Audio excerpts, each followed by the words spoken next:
I'm very excited to be here today. Today, I'm going to be talking about breaking panopticism, also algorithmic social engineering. If I control the technology, I can dictate the market. I'll explain what that means.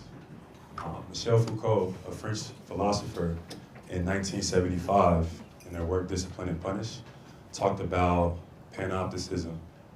She based it off of a prison design, right? It was a prison design with a watchtower in the middle of the prison.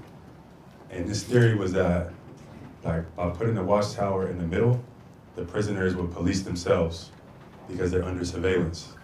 So physical authority has shifted to psychological authority, right?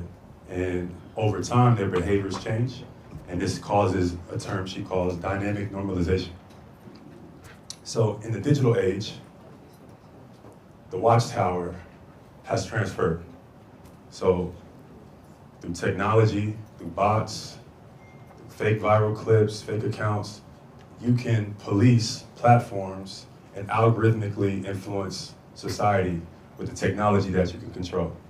The technology that you can control can dictate the market. We see it across various industries all the time.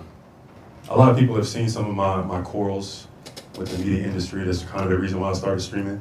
Some of you have seen my stream and going off on Stephen A. Smith. But exactly, but Stephen A. works for ESPN. ESPN is controlled by Disney. Stephen A. doesn't choose the topics. Somebody chooses them for him.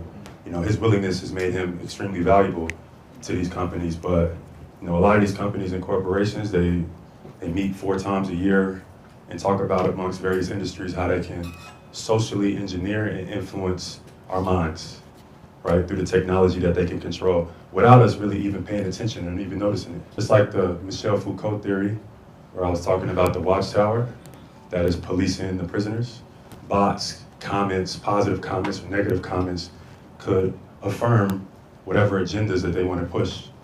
They can create the bots, they can control kind of the approvals or disapprovals of what is in society. Another example is kind of like group thinking. If I control a bunch of platforms, or I control a bunch of accounts, or have a bunch of partners that are all in cahoots with me, I can also socially engineer conversations, start trends, kind of create a herd mentality where you think it's natural, but it's all algorithmically engineered to dictate the market. And then the last one I would say is like the digital dopamine.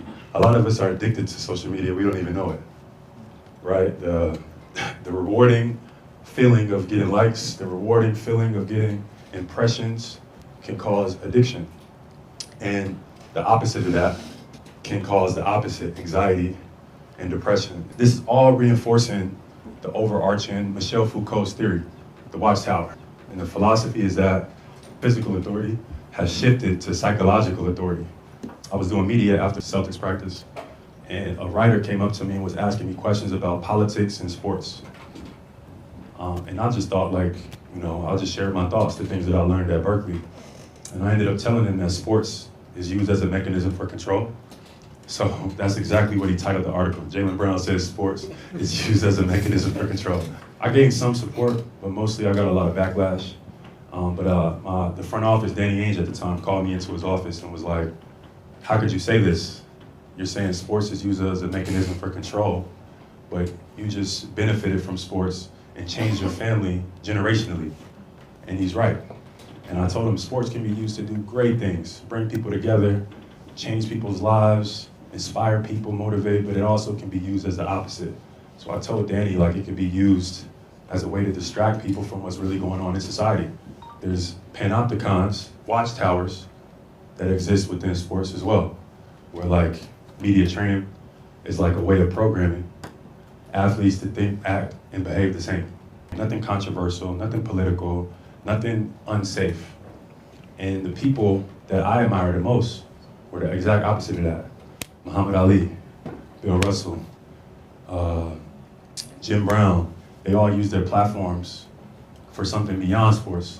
So while I'm here, while I got my platform, those who are listening and those who may be listening in the future back home, I just want to encourage people to be not afraid to be who you are, be proud of where you come from, and to think critically and think for yourself. When I was in high school, I had to make a big decision. I was the #1 player in the country. People would think that's an easy decision to make. It's actually one of the hardest I've ever had to make. Like, as an 18-year-old, you can go to any school in the world that you want to based upon your talent and your ability. How do you narrow it down, right? So, typically most human beings would see like, okay, players like me or people like me, let's see what other people like me, the decisions they made. So that's what I kind of did. A lot of the players that were like me went to Kentucky or Kansas or North Carolina.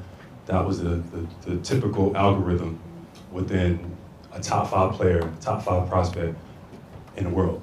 So I made a decision that at 18 that if I was going to use my platform, I was going to be in control. So instead, I went to UC Berkeley and explored my educational career versus going to what the algorithm would have preferred me to do. So first of all, where's the sweet spot between authenticity and strategy? Because we know streaming platforms are made by the same people who are willing to cancel you when you talk about something that that is not going accordingly to what they really want people to know. When it comes to how I decided to use my platform, I lean in on authenticity more than anything. When I made a decision about how I'm going to use my platform, I'm okay with the consequence.